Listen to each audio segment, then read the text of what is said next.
Desde el área socioemocional, ¿qué actividades de estimulación se podrían realizar para favorecer el comportamiento de los niños y niñas con su entorno?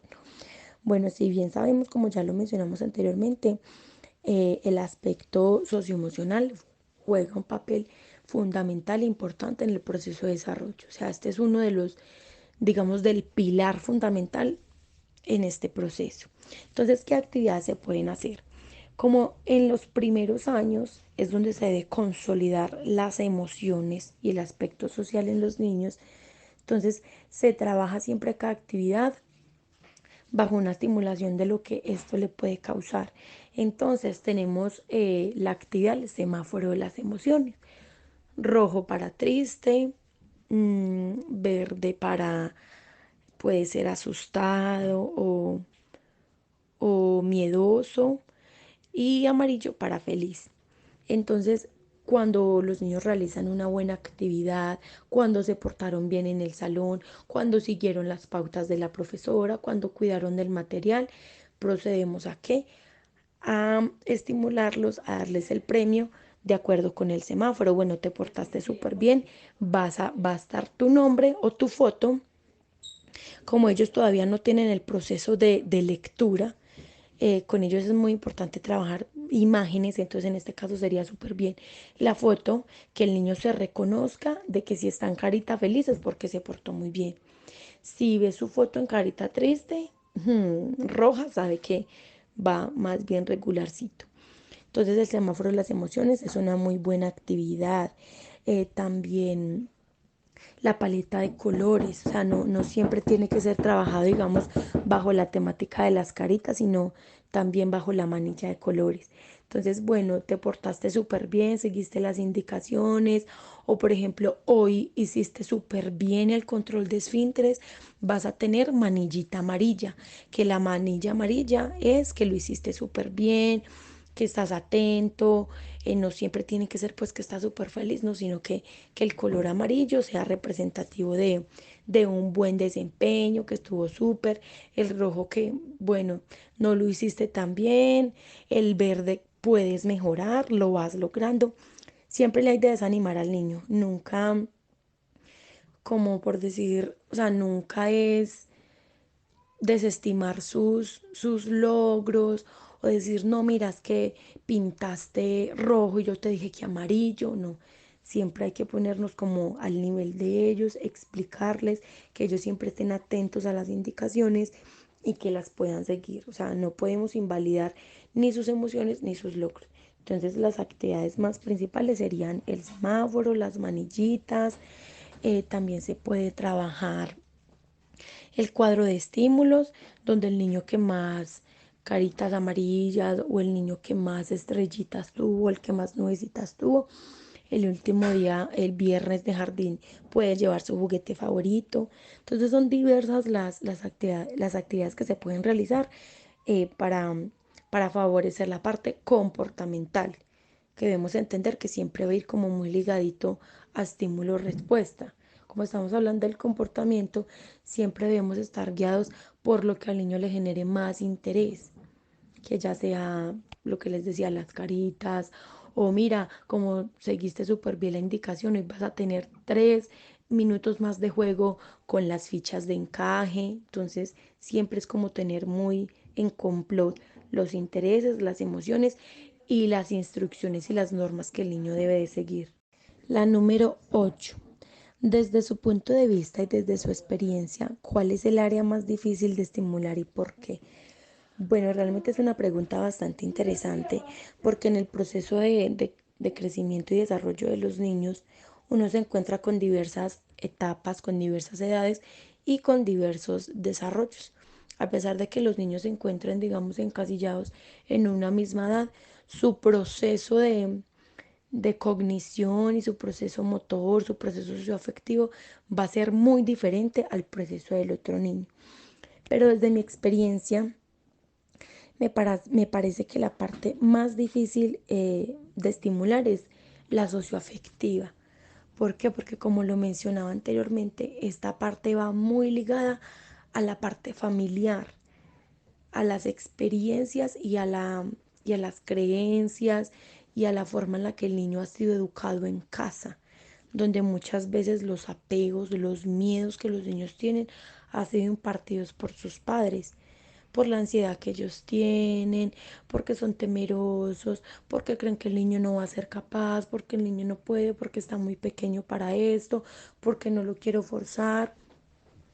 O incluso muchas veces puede pasar de forma contraria, que presionan mucho al niño, debe ser así, debe ser como el hijo del vecino, es que ya tiene 5 años y uno a los 5 años debe leer, debe escribir. Entonces, esa parte socioafectiva se ve muy afectada por el entorno familiar y por el entorno social en el que los niños se desarrollan. Entonces, desde mi experiencia es la más difícil porque los niños deben seguir muchos parámetros a la vez. Deben seguir el parámetro de crianza de la casa, el parámetro del jardín, de la escolaridad y el parámetro social. Entonces muchas veces este aspecto se flaquea, tambalean ellos porque se confunden a la hora de tomar decisiones, porque siempre piensan en lo que posiblemente quieren sus padres, en lo que va a querer la profesora y en lo que va a querer la sociedad. Entonces hoy en día me parece que es la parte más difícil. Nos vamos para la número 9. En la educación preescolar, ¿cuánto tiempo debe durar una actividad de estimulación adecuada? Bueno, si bien sabemos que en la educación preescolar, pues son niños que pueden estar desde la cuna hasta los 5 años, 6 años de edad, hasta llegar a transición. El lapso de tiempo de concentración de ellos es muy corto, por ende las actividades tienen que ser igual cortas.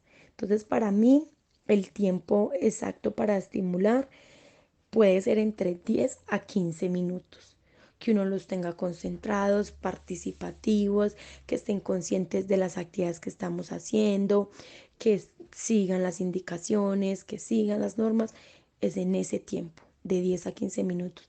Ya después de ese tiempo, la concentración o lo que el niño pueda aprender de lo que estamos haciendo realmente es muy poco porque ellos están también en una sobreestimulación de diferentes medios que no les permite estar concentrados mucho tiempo en una sola actividad. Por el mismo hecho de que son niños, de que quieren experimentar, de que tienen la curiosidad a flor de piel, de que si ya aprendieron a amasar la plastilina, ¿para qué hacerlo más tiempo? O sea, ellos están en constante cambio, en constante interacción, porque ellos tienen la parte de experimentar y de la curiosidad demasiado marcada. Entonces, al estar mucho tiempo en la misma actividad, puede causar en ellos aburrimiento, por ende que no aprendan nada y que la actividad no salga como lo esperamos. Entonces, desde mi punto de vista y desde mi experiencia, ese es el tiempo más estimado. La número 10, desde el aula de clases. ¿Cómo trabajan las particularidades de los niños? Bueno, esto es bien importante y más hablarlo ahora en la actualidad, que la parte de la inclusión y la diversidad está a flote y está a flor de piel. Es un tema bastante importante que debemos abarcar tanto desde casa como desde los primeros años de escolaridad. Entonces, ¿cómo lo trabajamos nosotros desde nuestra labor como docentes? Haciéndoles entender al niño que existen diversas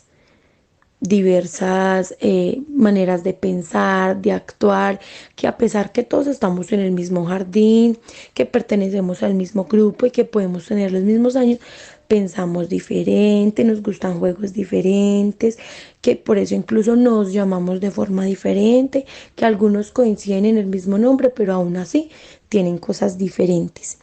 Entonces, desde esa parte, siempre como la trabajamos, enseñarles al niño que hay que respetar siempre las diferencias de los demás y respetar mis diferencias, que hay que aprender que no todos somos iguales, que hay que aprender también sobre la inclusión, que a pesar de que nosotros seamos más pilos o que seamos un poquito más lentos para correr o que quizás no podamos comer tan rápido como lo hace el amiguito, no nos hace menos personas. O sea, siempre hay que fortalecer la parte socioemocional para también a trabajar las particularidades de los niños, porque siempre nos vamos a encontrar con el niño que maneja súper bien las emociones y con el niño que realmente cero manejo de emociones, lo cual puede causar controversias entre los niños, puede causar concepciones diferentes de sus amiguitos, de que no, es que él llora, él pone quejas, entonces hay que estar súper muy atentos sobre esas cosas para siempre enseñarles a los niños a respetar las diferencias y hacerles entender que hay particularidades, que no solamente se refiere al aspecto físico, sino también en el color de piel, en la forma de hablar, en la forma de pensar. Entonces siempre enseñarles todo eso bajo el marco del respeto. La 11. Teniendo en cuenta la importancia de la educación emocional, ¿qué actividades realizan para potenciar el reconocimiento y la gestión de las emociones de los niños del jardín? Bueno, es muy importante, como lo decía anteriormente, validar siempre las emociones de los niños. No podemos estar en el constante, no llores por esto no se llora, tú ya estás muy grande para llorar, tú ya tienes 5 años y los niños de 5 años no lloran. No, es importante que ellos entiendan cuáles son las emociones, en qué momento se sienten y cómo las pueden manifestar y cómo las pueden solucionar y expresar. Es muy importante enseñarles a los niños eso. Entonces, ¿qué actividades se pueden realizar? Se realizan actividades de dramatización, donde se ponen como en una historia o se relata un suceso donde un niño le pasó cierta situación, se enfrentó a cierta emoción y no fue capaz de controlarla. Entonces, inmediatamente se les ponen cuáles son las soluciones a ese problema, cómo debemos respirar para calmarnos, cuando algo nos enfada, cómo debemos expresar eso y sacar lo que nos está haciendo enfadar. Otra actividad también fundamental es el tren de las emociones, donde al inicio de la jornada se hace la ronda, se les pregunta cómo están y se les pone a los niños diversas caritas que con su forma gestual demuestran cualquier emoción y los niños van a ir ubicando, depende de la emoción con la que llegaron al jardín.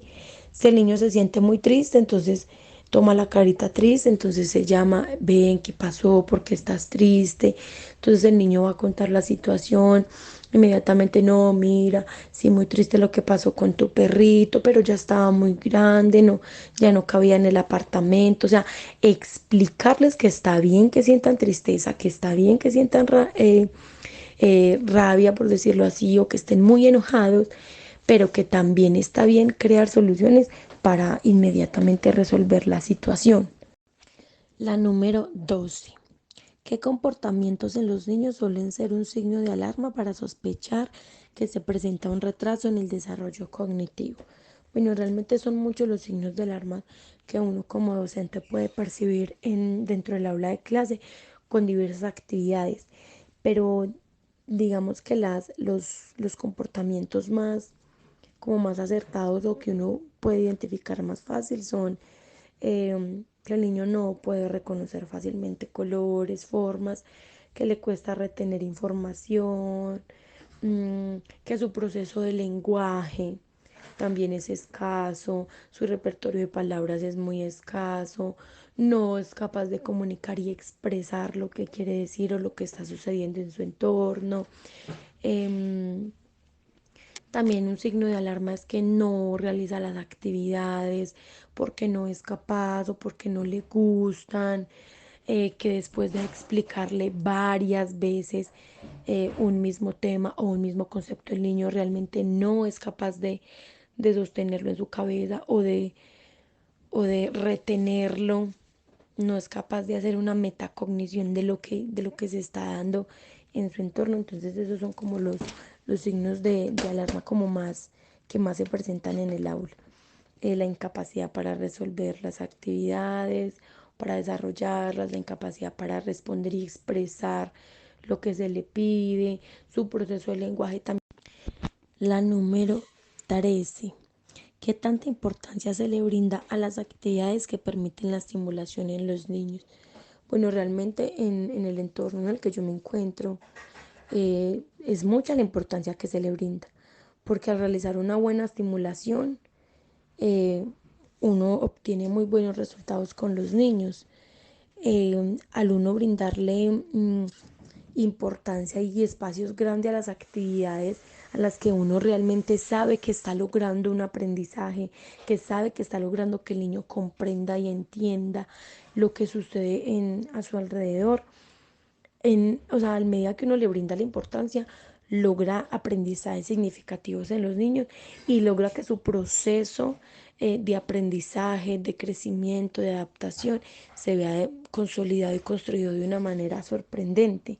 Entonces, desde mi punto de vista, la importancia que se le brinda a las actividades es total, total, porque de ella va a depender el desempeño de los niños en todos sus aspectos, el aspecto cognitivo, social, emocional, afectivo, cultural. Entonces, debe ser muy, muy, muy importante eh, el tiempo, la calidad y la estructura de estas actividades, que siempre estén de acuerdo con las necesidades de los niños, con los requerimientos de los niños, con los intereses de los niños.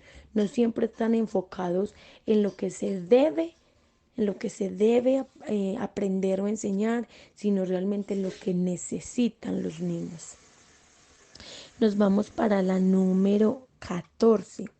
¿Qué actividades se realizan con el fin de estimular el área comunicativa en los niños? Bueno, ya lo había mencionado anteriormente, son diversas las actividades que se realizan, pero para estimular el área comunicativa se realiza mucho juego de roles en los que los niños cuenten una historia, donde se apersonen de un personaje, donde tengan su participación de lenguaje oral, donde puedan comunicar lo que les sucede a ese personaje o lo que les sucede a ellos mismos en su vida real. El espacio de la lectura es fundamental. Las actividades de lectura, tanto de lectura dirigida como de lectura libre, permite que la estimulación en el área comunicativa sea total y profunda. A medida que nosotros propiciamos espacios para que los niños entren en contacto directo con la lectura, pues estamos enriqueciendo muchos aspectos de su vida, entre ellos la parte comunicativa y del lenguaje, porque por medio del libro ellos reconocen emociones, reconocen palabras, reconocen sucesos, comunican lo que más les gustó, lo que más les llamó la atención.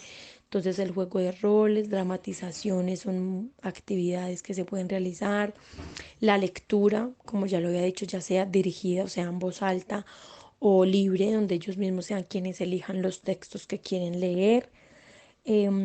También actividades libres donde se les permita a ellos jugar de forma libre, no siempre dirigida, sino libre, escogiendo los juguetes que quieren, con el grupo de personas que quieran, que ellos mismos creen el juego, las reglas del juego, lo que se puede y no se puede, que ese núcleo social que ellos van creando, pues también les permita como potenciar esa área comunicativa en ellos.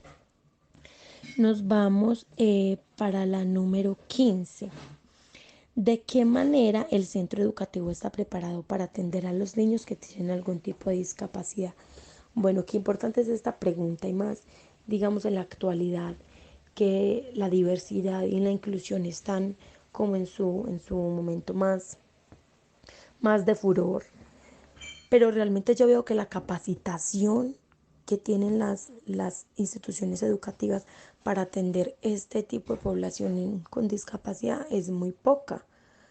O sea, las entidades responsables de brindar este apoyo en capacitación, en una infraestructura correcta para ellos, es poco. O sea, todavía se ve mucha, mucha brecha entre la inclusión, porque estamos en la errónea concepción de que la inclusión es tener a los niños con discapacidad con otros neurotípicos, y eso no es la inclusión. O sea, no solo es eso, abarca muchas cosas, como por ejemplo tener una infraestructura adecuada para los niños que presentan discapacidad física, discapacidad motora.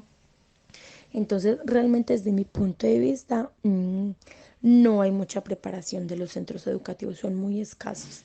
Desde mi experiencia y desde mi papel como labor, lo digo porque uno muchas veces como maestro se ve maniatado porque O sea, no encuentra los recursos adecuados para brindarles una educación de calidad y una atención de calidad a estos niños.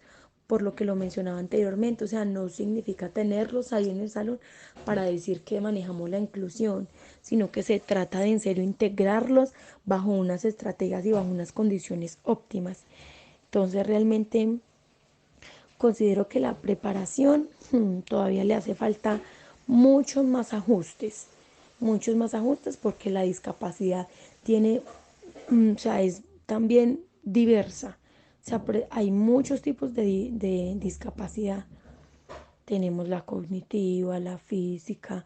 Entonces, no solamente es tenerlos ahí para decir aquí en esta institución se trabaja en la inclusión porque tenemos niños con discapacidad, pero vamos a ver y no hay baños adecuados para ellos, no hay espacios adecuados para ellos.